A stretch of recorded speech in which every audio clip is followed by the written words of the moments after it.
What's going on, everybody? It's Dave, No Money MTG. We're back again. Looking forward to Secrets of Strixhaven coming out tomorrow.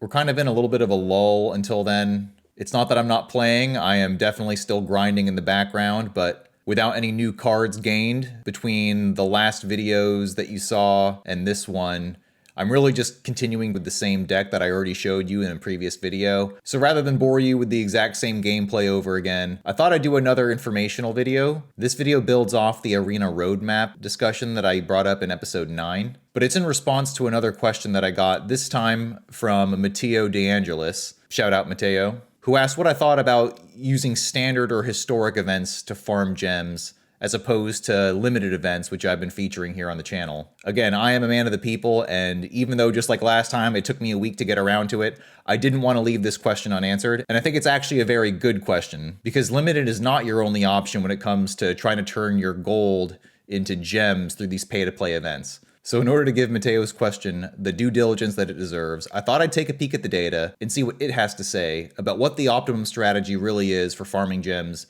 on MTG Arena. Now, if you're new to this channel and you haven't watched episode 9, I highly recommend that you go back and watch it. If I can figure out how to add a link in the description or one of those cool pop-up boxes, I'll do it here. And as always, please give me a like and subscribe to let me know that this is valuable to you. I especially hope that this is helpful to those of you who might be new to MTG Arena or to Match the Gathering altogether. Okay, let's start with an inventory of what the most common pay-to-play events are on Arena.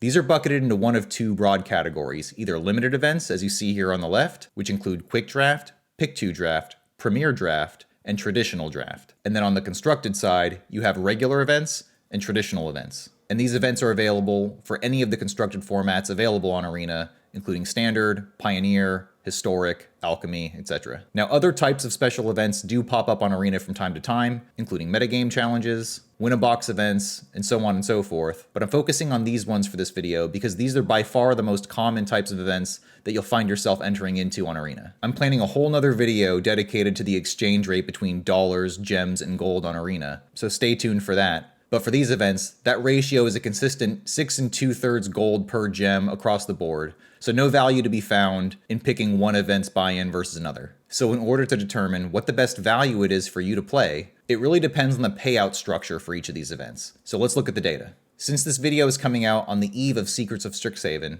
and therefore I anticipate playing as much Premier Draft as I possibly can, let's look at that one first. If you're not familiar with Premier Draft, the cost of entry is either a draft token, which we won't talk about here, 1,500 gems, or 10,000 gold. The event lasts until you accumulate 7 wins or 3 losses, whichever comes first. And so the payout is based on how many wins you accumulate in the event from 0 to 7. What you see in the right-hand column is first the number of gems that you get rewarded, and then in parentheses how many gems you are net up or down based on how many wins you got. As you can see here, you have to get a minimum of 5 wins in order to go positive for the event. 1, 2, 3, 4, 5.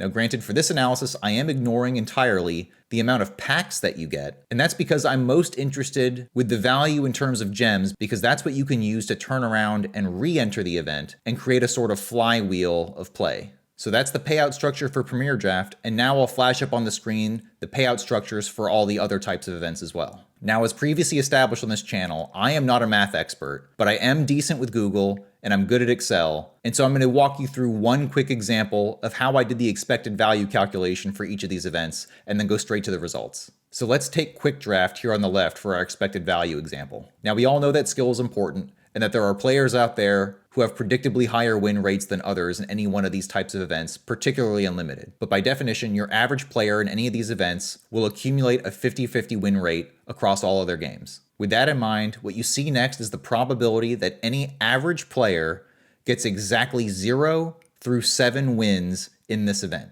Now, to placate the math nerds out there, trust me, I use the binomial distribution. Again, I'm not a mathematician, but I know how to Google and use Excel. You notice anything different about him? Look at his face. That's pretty racist. So I hope by flashing this up on here, I've earned your trust. But for the rest of you normal folks, just hit the I believe button and let's go on with the discussion. We can then weigh the net reward in gems for each of those different numbers of wins by their probabilities to get an expected value of number of gems won or lost by entering each of these events for your average player. Your average player should expect to lose 403 gems every single time they enter one of these events. I call that getting tricked by business. Now, if you recall the discussion from the Arena roadmap video, you'll know that the way that Arena really gets over on you is the fact that you pay a disproportionately higher price for losing more than half your games than the reward you get for winning more than half your games. And that's why the expected value curve is not symmetrical around 50% when we look at it on a graph. If I were to graph what that expected value would look like if I changed your probability of winning from 0 to 100, this is how it would look. And the 4 data points I'm capturing on the right are what I think are the most important data points to capture when evaluating how valuable each of these events are to you. Not just the expected value when you're a 50% gamer, but also what the expected value is when you're a 40% gamer, a 60% gamer, and what your average win rate would have to be in order for you to have a 0 negative value. In other words, how often would you have to win in order to make entering any one of these events neutral to your expected gem count? Pictorially, that's represented by where these graphs intercept the x-axis. With that example out of the way, now I'll show you what that graph looks like for Pick 2 draft, for Premier draft, for Traditional draft, and then on the constructed side, what it is for a regular event regardless of the format, as well as a traditional event. The first thing that I hope pops out to you is that there's a lot of red in this table on the right. Obviously, WotC is a for-profit business, and so the expected value for us as players for entering any of these events is going to be negative, even with a 60% win rate, which puts you in the upper echelon of Magic players. For the rest of you average Joes like me, expect to be living in this middle column where a 50-50 win rate will drain you of about this many gems on average over the course of your career playing in the arena. Which means for us no money Magic players that this channel is dedicated to, we have to rely on the gold mining strategies and the free-to-play constructed ladders in order to make up that difference for us to keep on entering these events. So returning to Mateo's original question, what would my answer be?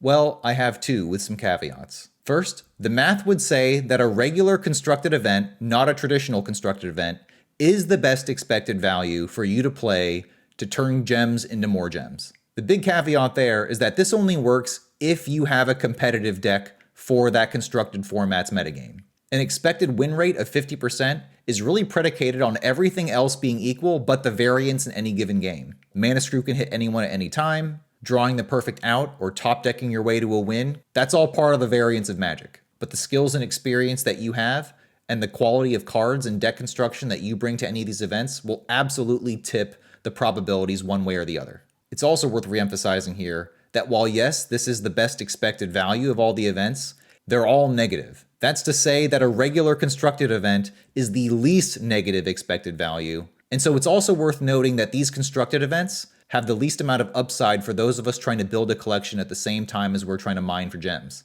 A constructed event by its nature assumes that you've already collected the cards that you need prior to entering the event, and so you can expect that the pack rewards that come out of it are lower, and you're really being compensated just on those gems, which is why the expected value is higher for these. On the flip side, limited events have a much lower expected value on average, but higher upside for those of us doing the kind of experiment that I'm doing with free-to-play, because in doing these events, you also build your collection by drafting cards, and then there's a higher level of pack rewards that supplement the gems that you get out of them. So for those reasons, limited is the way that I would go to build my collection and mine for gems at the same time. But if you're purely just mining for gems, going back to the original question, then yes, constructed is the way to go. Now, as far as these limited events go, Pick 2 draft does represent the best expected value that you can find. For now, I think we should only expect these types of events to come around when there are small sets, like Teenage Mutant Ninja Turtles, the Spider-Man set that came out last year, and I believe at least one more later on this year. Who knows if this is intended to be a new thing that's going to come consistently with other sets, but for now I wouldn't really count on it. Even when they are around though, I do believe that Premier Draft provides the best upside in terms of rewards that you can get, even though it doesn't have the best value.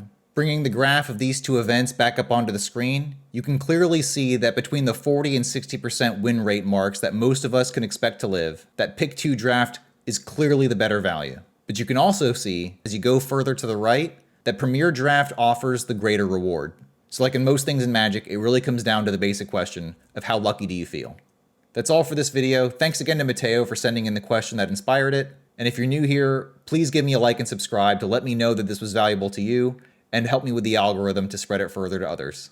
Let me know if you have any other topics you'd like me to explore. Happy to do it, even though it might take me a few days to respond. Thanks everybody, and looking forward to bringing you some Secrets of Strixhaven draft in the next video.